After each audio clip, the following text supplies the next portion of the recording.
आपने वो जज्बा बताना, क्या हम उनके रॉकेट को नाकाम कर दें या कामयाब होने दें? नाकाम करना चाहिए। ओए होए होए सर, किस तरह से नाकाम करें? आप खुद जाएंगे सुपरमैन? इंडिया भी पाकिस्तान का हिस्सा बन जाएगा। ग़ज़वा हिंद हम करके इंडिया को भी पाकिस्तान में शामिल कर लेंगे। चंद्रयान 3 की जानिब से, यानी उनका जो लैंडर विक्रम है, उसने चांद के क्लोजअप कुछ इमेजेस भेजे हैं, रिसेंटली कुछ वीडियोस भेजी हैं जो इसरो ने जो है रिलीज़ की हैं। सिर्फ 5 दिन रह गए हैं चंद्रयान 3 के चांद के साउथ पोल में सॉफ्टली लैंड करने के लिए। हिंदुस्तान उस ग्रेविटी को पढ़ चुका है, इसरो मेडिकल क्या, और मैं कहता हूँ कि अगर हिंदुस्तान इसे एज अ वॉरफेयर यूज़ करता है उतरने के बाद, तो उसके पास ये टेक्नोलॉजी है कि वो जहाँ चाहे वो रेडार सिस्टम को फेल कर देगा, वो कम्युनिकेशन सिस्टम को ब्लॉक कर। हुआ कुछ यूँ है कि इंडिया के प्राइम मिनिस्टर नरेंद्र मोदी साहब और इब्राहिम रईसी साहब के बीच बातचीत हुई है। चांद में सबसे पहले आप देखेंगे सोलर पावर है। क्या है जी? Solar power. आयरन मौजूद है, ऑक्सीजन मौजूद है, हाइड्रोजन मौजूद है, कैल्शियम मौजूद है, टाइटेनियम। हिंदुस्तान उस ग्रेविटी को पढ़ चुका है, इसरो मेडिकल क्या, और मैं कहता हूँ कि अगर हिंदुस्तान इसे एज अ वॉरफेयर यूज़ करता है उतरने के बाद, तो उसके पास ये टेक्नोलॉजी है कि वो जहाँ चाहे वो रेडार सिस्टम को फेल कर देगा, वो कम्युनिकेशन सिस्टम को ब्लॉक कर देगा, और उनकी साइबर सिक्योरिटी है, वो दुनिया के किसी भी साइबर सिस्टम में एंटर होकर उसे विद इन अ मिनट्स वो उसे डिस्ट्रॉय कर देंगे, नाकारा कर देंगे। वो जहाँ चाहे जहाँ से डेटा ले सकता है। अब उनसे कुछ नहीं छुपा। इवन अगर वो मुझे चाहें तो मेरा थंब इम्प्रेशन देख सकते हैं कि वाकई मैं ही काशिफ महमूद सलमानी हूँ, ये मुज़म्मिल कुरैशी हैं, और नीचे बैठ के ये कह देना कि चाँद नीचे से नज़र आता है, ऊपर जाने की क्या ज़रूरत है। देखिए, चाँद पे एक चीज़ है सिलिकॉन, एक चीज़ है टाइटेनियम सिलिकॉन। अगर हिंदुस्तान ये धात वहाँ से लेकर आता है, और मैं कहता हूँ कि ये एक रेवोल्यूशन होगा, क्योंकि Indian they are very fast in the research, they are people of practical manners. वो थ्योरी का वर्क नहीं करते, वो प्रैक्टिकल काम करते हैं। हमारे यहाँ स्पार्को था, मैंने अपने ऑफिसर्स देखे, बल्कि मैंने क्रिटिसाइज़ भी किया कि क्या बड़ी टाई और कोट लगा के बैठे हुए आप, क्या किसी गर्लफ्रेंड से मिलना है?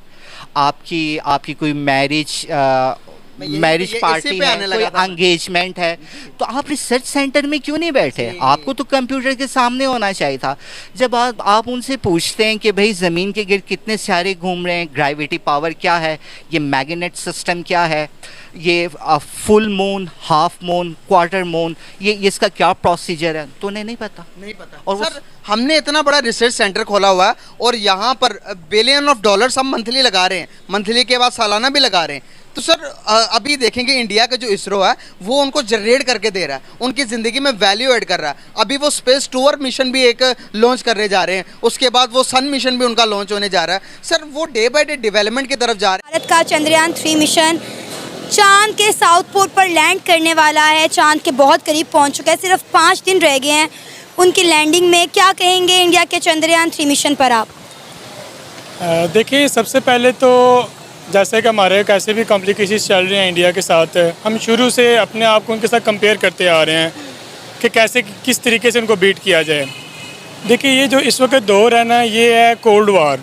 इसमें आपने अगर किसी को हराना है ना, तो आप उसको डायरेक्ट अटैक करके नहीं हरा सकते।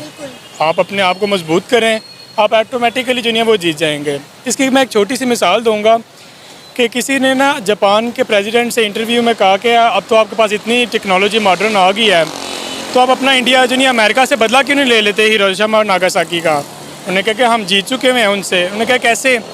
कहता है दुनिया की सेफेस्ट प्लेस जो है ना, वाइट हाउस, उस पर जाके जो ताला लगा हुआ है ना, उस पर लिखा हुआ मेड इन जापान। यानी कि उन्होंने क्या किया कि अपनी टेक्नोलॉजी से कि उनको बीट किया है कि आज उनको अपनी सिक्योरिटी के लिए किसकी मदद लेनी पड़ रही है? जापान की। यही काम इंडिया ने भी किया है कि उन्होंने ये नहीं देखा कि यार हमने पाकिस्तान को हराना है, उन्होंने कहा कि हमने अपने आप को मजबूत करना है। तो इसके लिए उन्होंने अपनी सबसे पहले तो एजुकेशन पे जोर दिया है। एजुकेशन पे आप देखेंगे इस वक्त हमारे तकरीबन पढ़े लिखे ग्रेजुएट क्या PhD भी अगर आप लोगों से पूछेंगे ना आर्टिफिशियल इंटेलिजेंस के बारे में, उनको नहीं पता इस बारे में कि वो होती क्या है। तो इंडिया में इस वक्त एज अ सब्जेक्ट जैसे हमारे फिजिक्स केमिस्ट्री है, उनके आर्टिफिशियल इंटेलिजेंस सब्जेक्ट भी ऐड हो चुका हुआ है। तो डेफिनेटली फिर उनके बच्चे जब आर्टिफिशियल इंटेलिजेंस को पढ़ेंगे तो उनके नज़दीक तो फिर और ख्वाहिशात पैदा होंगी कि इसके ज़रिए हम क्या क्या काम कर सकते हैं। तो मैं चाहता हूँ कि इस वक्त हमारे जो एजुकेशन सिस्टम है ना, उस पर फ़रोग दिया जाए, उसको बेटर किया जाए, मॉडर्न एजुकेशन को जो नहीं लोगों को टीच किया जाए। तो मैं समझता हूँ कि फिर इस तरह हम इंडिया को कम्पीट कर सकते हैं। आपने एक बड़ी अच्छी बात की कि जापान के हवाले से कि उनके जो है सिक्योरिटी किस तरह दी जा रही है। अब आप ये देखें कि इंडिया ने भी तो चांद पर अपना झंडा लगाकर ये साबित कर दिया ना कि आज वो कहाँ पर खड़ा है और पाकिस्तान कहाँ पर खड़ा है। हम हमेशा जो है इंडिया के साथ हर चीज़ में इतना मुकाबला करते हैं, लेकिन आज इंडिया का जो झंडा है वो चांद पर पहुंच गया और हम इसी बात पर फ़ख्र करते रह गए कि जी हमारे चांद में झंडा है और बॉर्डर पर हमारे जो सिपाही हैं, हमारा जो फ़ौजी है, उसकी टांग जो है वो इंडिया के फ़ौजी की टांग से ऊपर होती है। मुझे लगता है जो हमारी दोनों मुल्कों के दरमियान की जंग थी वो इंडिया वो जंग जीत चुका है और शायद बहुत अरसा पहले जीत चुका है। देखिए, ये टांगे उठाना या इस तरह की बातें करना, ये तो मैं नहीं समझता कि कोई ज़ेब देता है। अच्छी बात है, ठीक है, क्योंकि आपके सामने है कि इस वक्त हम जो इस वक्त दौर है ना, वो है मॉडर्न टेक्नोलॉजी का। मैंने पहले भी बात की है, इंडिया के हमसे आगे बढ़ने की वजह क्या है। आपने एक नाम सुना होगा, इंडिया की कंपनी है टाटा कंपनी। हमारे पूरे पाकिस्तान में सिर्फ 6 लाख वेब डेवलपर हैं और उस अकेली कंपनी में जो नहीं 8 लाख डेवलपर हैं। उनके 67 जो यूथ है ना, 67% है वो मॉडर्न टेक्नोलॉजी के बहुत ज़्यादा करीब है। मींस के उनका आईटी के साथ बहुत ज़्यादा ताल्लुक है, डेवलपमेंट के साथ बहुत ज़्यादा ताल्लुक है। तो मैं चाहता हूँ कि इस वक्त हमारी जो यूथ है ना, इसको चाहिए कि अपना रुझान जो है वो आईटी की तरफ बढ़ाए।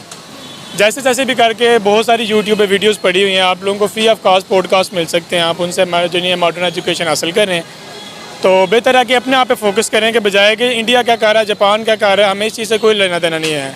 हम पाकिस्तान में रहते हैं, पाकिस्तान से खाते हैं, तो बेहतर है कि हमें पाकिस्तान से मोहब्बत करने का सबूत जो नहीं है वो यही है कि हमें इसको खूबसूरत बनाया जाए। सर, मैं आपको कुछ तस्वीरें दिखाना चाहती हूँ जो इंडिया के जो चंद्रयान मिशन है उसने भेजी हैं। ये सर वो कुछ पिक्चर्स हैं जो इसरो ने रिलीज़ किए हैं। ये क्लोज़अप है चांद के जो चंद्रयान 3 ने चांद से भेजे हैं। देखिए, वो तो डेफिनेटली जितने कर वो कोई आज से तो नहीं कोशिश कर रहे। तकरीबन 2 साल पहले भी अगर देखा जाए तो 4 साल पहले चंद मील के फासले से जो वो रिटर्न हुए थे। तो वो मोदी को बाकायदा जो कैमरे में रोते हुए भी लोगों ने देखा, बड़े हंसते कि लो जी कितने बिलियन डॉलर्स का जो नुकसान हो गया। जय हिंद, वंदे मातरम। दोस्तों, आप सभी का स्वागत है आपके अपने यूट्यूब चैनल भारत की वॉइस में। दोस्तों, भारत का मून मिशन चंद्रयान 3 धीरे धीरे चंद्रमा के साउथ पोल की तरफ बढ़ रहा है। यदि सब कुछ ठीक रहा और भारत के 140 करोड़ लोगों की प्रार्थना स्वीकार हुई तो 23 अगस्त को चंद्रयान 3 चंद्रमा के साउथ पोल पर सॉफ्ट लैंडिंग करेगा। चंद्रयान 3 की लैंडिंग के लिए अब सिर्फ 3 दिन का समय बचा है। दोस्तों, ये 3 दिन का समय भारत के मून मिशन के लिए बहुत ही अहम समय है। दोस्तों, उधर खबर ये है कि रूस का लूना 3 जो भारत के चंद्रयान 3 से पहले लैंड करने वाला था, वो चांद की सतह से जल्दबाजी के चक्कर में टकरा गया और जैसा कि खबर आ रही है लूना 3 से संपर्क टूट गया है। तो इस वीडियो के बारे में आपकी क्या राय है, हमें कमेंट सेक्शन में कमेंट करके जरूर बताएं। यदि आपको हमारा ये वीडियो पसंद आया हो तो प्लीज़ इसे लाइक कर मेरे चैनल भारत की वॉइस को सब्सक्राइब कर हमारा सपोर्ट करें। जय हिंद, वंदे मातरम।